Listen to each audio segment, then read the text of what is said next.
Good evening students, good evening sir. God bless you all और welcome to my YouTube channel ब्लूरिंग sir commerce classes में आपका स्वागत है।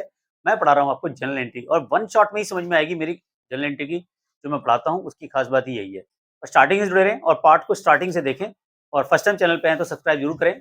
और रात को 9 बजे मेरी एक वीडियो शॉर्ट आती है और एक शॉर्ट्स भी आता है, उसको डेली देख सकते हैं। बहुत सारे शॉर्ट्स हैं, करीब 600 प्लस वीडियो आज की डेट में यूट्यूब पे अपलोड है, देख सकते हैं आप। स्टार्ट करते हैं अपनी क्लास। तो प्रीवियस क्लासेस में मैंने आपको इसकी जो पार्ट सिखाए थे, जिसमें मैंने आपको जनरल एंट्री के रूल्स वगैरह बनाने सिखाए थे, रियल नॉमिनल पर्सनल के बारे में सिखाया था फर्स्ट पार्ट में। इसके बाद वाले पार्ट में मैंने कैपिटल वाली एंट्रियां सिखाई थी। इसके बाद वाले पार्ट में मैंने परचेज से रिलेटेड एंट्रियां सिखाई। इसके बाद वाले पार्ट में मैंने सेल से रिलेटेड एंट्रियां सिखाई। और आज जो मैं एंट्री आपको करा रहा हूँ वो कराऊंगा एक्सपेंसिस की एंट्री। तो एक्सपेंसिस वाली एंट्री कैसे करते हैं, बहुत ही सिंपल सा फंडा है। एक्सपेंसिस की जो एंट्रीज हैं, जो एक्सपेंसिस होता है, एक्सपेंसेस कहते हैं खर्चे। ये बेसिकली नॉमिनल अकाउंट होता है हमारा।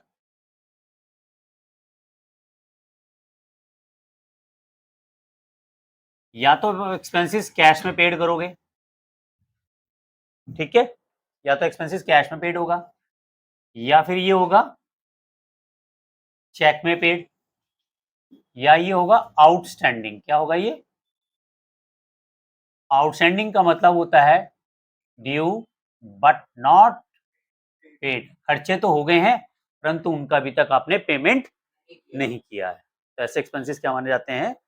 Outstanding expenses. एक ऐसे भी खर्चे होते हैं जो आपने एडवांस दे दिए, उसे आप कहते हैं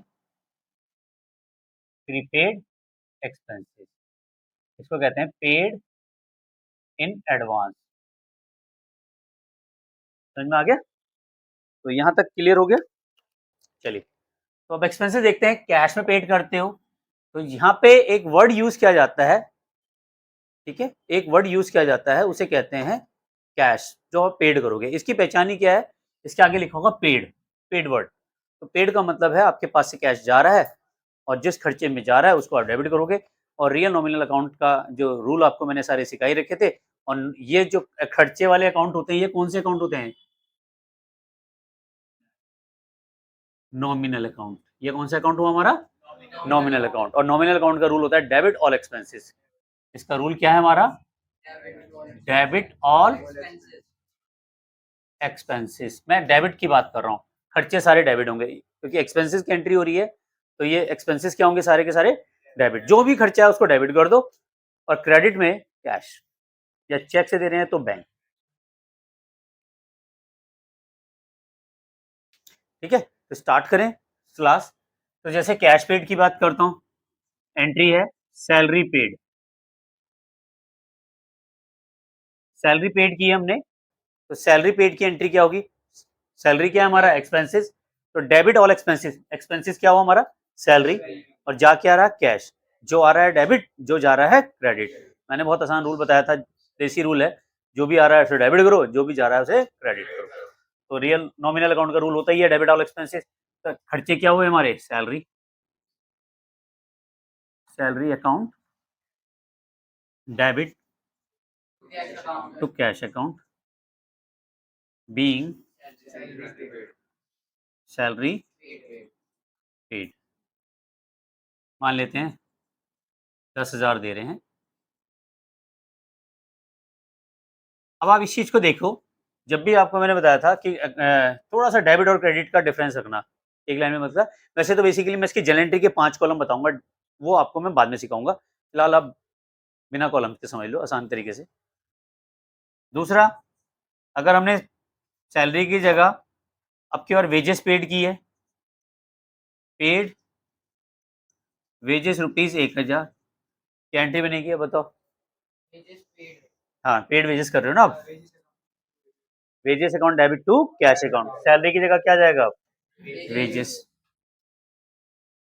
wages account debit to cash account. समझ में आ गया?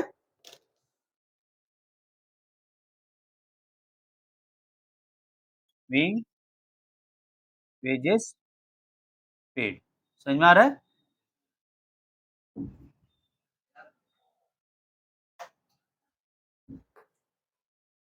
अच्छा ये बताओ, paid salary to Ramlal rupees 12,000। Ramlal को सैलरी दी। रामलाल नहीं होगा, रामलाल से अब हमें कोई लेना देना नहीं, हम क्या दे रहे हैं, सैलरी दे रहे हैं। तो सैलरी अकाउंट डेबिट हो जाएगा, रामलाल से कोई लेना देना नहीं है, और कैश जा रहा है और सैलरी एक्सपेंसेस है, सैलरी क्या हो जाएगा, debit. Salary account debit to cash account, being salary paid. समझ में आ गया। फोर्थ, अच्छा अगर लिखा हो पेड सैलरी टू अकाउंटेंट तब क्या लिखोगे, to accountant 20,000। Salary account debit to cash account, accountant से कोई लेन देना नहीं है। आई होप समझ में आ गया। अच्छा जैसे ये लिखो paid rent to mister Rohan, ठीक है, रुपीज 20,000, 20,000 रुपए का रेंट पेड गया। अब बताओ, रेंट डेबिट टू कैश, इसका मतलब रोहन से कोई लेन देना नहीं है, खर्चा क्या हुआ हमारा, रेंट का, तो rent account debit to cash account, और यहां नरेशन बन जाएगी बीइंग रेंट पेड या पेड रेंट, एक ही बात है, ठीक है। मान लो यहां तक समझ में आ गया। हाँ वो भी करा रहा हूँ। तो कैश वाली एंट्री क्लियर हुई नहीं हुई, कैश वाला पोर्शन क्लियर हो गया, एक एक करके करा देता हूँ सारी, समझ में आ गया।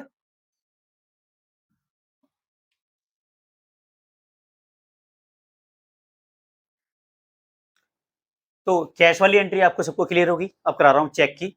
चेक वाले में क्या यूज करेंगे, बैंक। चेक वाले में क्या यूज करोगे आप, जहां भी चेक लिखा होगा तो वहां यूज करोगे आप बैंक। जैसे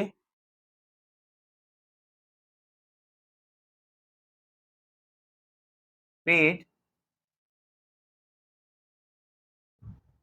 commission by cheque rupees 15,000, commission दे रहे हैं, खर्चा तो कमीशन ही है, तो यहाँ डेबिट ऑल एक्सपेंसेस, डेबिट क्या करना है हमें, well done, commission account debit to, और अकाउंट के जस्ट नीचे क्या लिखोगे, टू बैंक अकाउंट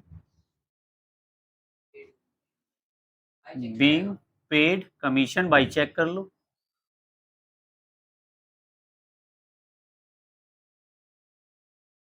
ठीक है।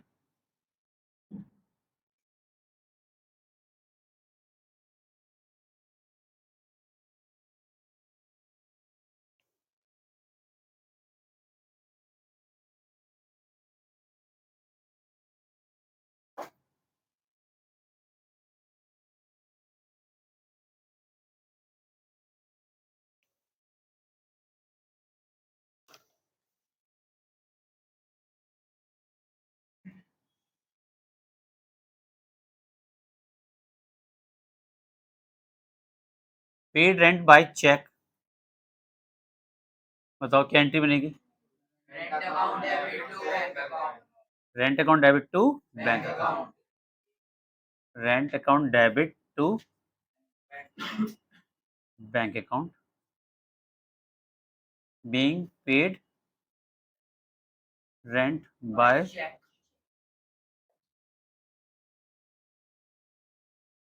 मान लेते हैं 12,000। समझ में आ गया। तो ये वाली भी क्लियर हो गई आपको, ठीक है। अब ये वाली कराता हूँ आउटस्टैंडिंग वाली, ठीक। आउटस्टैंडिंग का मतलब होता है खर्चा तो हो गया लेकिन वो पेमेंट अभी तक नहीं किया, इसका मतलब कैश नहीं जा रहा हमारे यहाँ से, ना कैश जा रहा ना चेक जा रहा, लेकिन एक्सपेंसेस तो हो गया, और एक्सपेंसेस क्या होते हैं, डेबिट। जैसे यहाँ पे समझ लो सैलरी आउटस्टैंडिंग रुपीज 20,000, जब हाँ लिखा होगा, आउटस्टैंडिंग सैलरी लिखा होगा या सैलरी आउटस्टैंडिंग, एक ही बात है। तो अब देखो आउटस्टैंडिंग का मतलब है वो खर्चे जो ड्यू तो हो गए हैं परंतु उनका अभी तक पेमेंट नहीं किया है। Expenses incurred during the year but not yet paid, it's called outstanding expenses.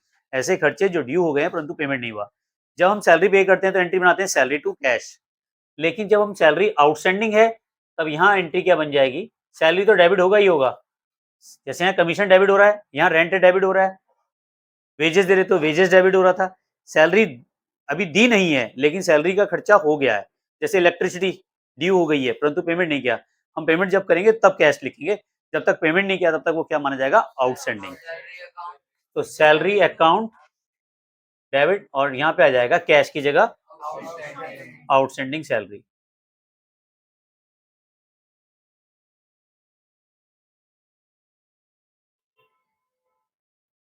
समझ में आ गया? तो यहाँ लिखेंगे बीइंग सैलरी आउटस्टैंडिंग।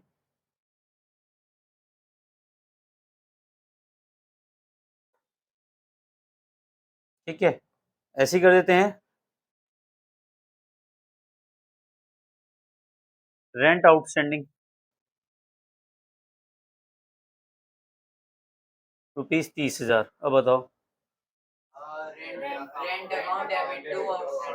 बिल्कुल सही, rent account debit to outstanding rent. तो एंट्री बन जाएगी rent account debit to outstanding rent account. और नरेशन बहुत आसान है, बीइंग रेंट आउटस्टैंडिंग। क्लियर? तो 30,000 डेबिट में और 30,000 ही क्रेडिट में। आई समझ में आ गया होगा। तो मैं मान लूँ कि रेंट वाली भी एंट्रियाँ क्लियर हो गई, अब रहेगी प्रीपेड वाली। ठीक है, ऑनलाइन में इसका स्क्रीनशॉट जरूर ले लीजिए।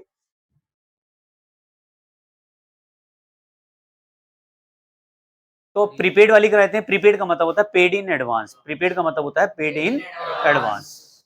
वो खर्चे हुए नहीं लेकिन उनका पेमेंट हमने क्या कर दिया, एडवांस में कर दिया। तो ऐसे केसेस में क्या होता है, एक्सपेंसेस नहीं माना जाता, खर्चा कभी एडवांस नहीं होता, उसको हम रिवर्स कर देंगे, जो गलती से हमने डेबिट किया है उसे क्या कर देंगे, क्रेडिट कर देंगे। जैसे ये सैलरी हमने एडवांस दे दी, तो ये जो सैलरी यहाँ डेबिट हो रखी है इसको क्या कर देंगे, क्रेडिट। ठीक है, जैसे मान लेते हैं 9th salary paid in advance ₹40,000। तो जब सैलरी दे रहे थे तो सैलरी डेबिट टू कैश कर रहे थे, अब रिवर्स करेंगे तो एंट्री बन जाएगी प्रीपेड सैलरी। क्या बन जाएगी ये, prepaid salary account debit to salary account. Being salary paid in advance. ध्यान रखें, जब सैलरी देते हैं तो एंट्री बनाते हैं सैलरी डेबिट टू कैश, लेकिन जब हमने एडवांस दे दिया, एंट्री तो हम कर चुके हैं ये वाली, तो सैलरी डेबिट टू कैश हमने एडवांस वाली कर दी, तो वो एडवांस खर्चा नहीं होता, तो उसको रिवर्स करना होता है। तो उस केस में हमारी सैलरी क्या हो जाएगा, क्रेडिट हो जाएगा, और प्रीपेड सैलरी क्या हो जाएगा, डेबिट हो जाएगा। अकाउंटिंग इक्वेशन पढ़ी थी, अकाउंटिंग इक्वेशन में जो एडवांस सैलरी या एडवांस एक्सपेंसेस होते हैं वो कहाँ दिखाते हैं, एसेट्स में, तो डेबिट साइड एसेट्स हो जाती है। ठीक है, और ये सैलरी अकाउंट में से क्या हो जाएगा, माइनस।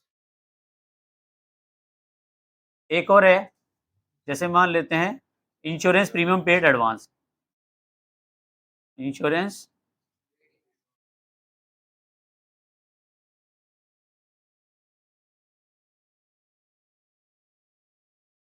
Paid in advance ₹3,000। 3,000 का इंश्योरेंस हमने एडवांस पे कर दिया, तो एडवांस पे कर दिया तो हमारे पास सेम वही है, यहाँ प्रीपेड सैलरी थी, अब यहाँ क्या आ जाएगा, prepaid insurance, prepaid insurance account debit to insurance account, being insurance paid in advance.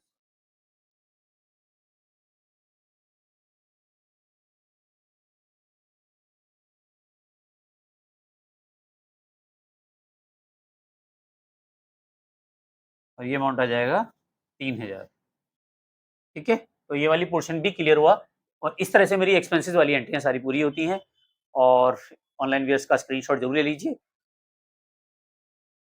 Channel पे फर्स्ट टाइम है तो सब्सक्राइब करना ना भूलें। बेटा वीडियो अच्छी लगे तो लाइक भी कीजिए, यही समझ लो मेरी फीस है अब जो लाइक करते हो। थैंक यू वेरी मच, मिलते हैं नेक्स्ट वीडियो में। Love you all, Vande Mataram, जय भारत।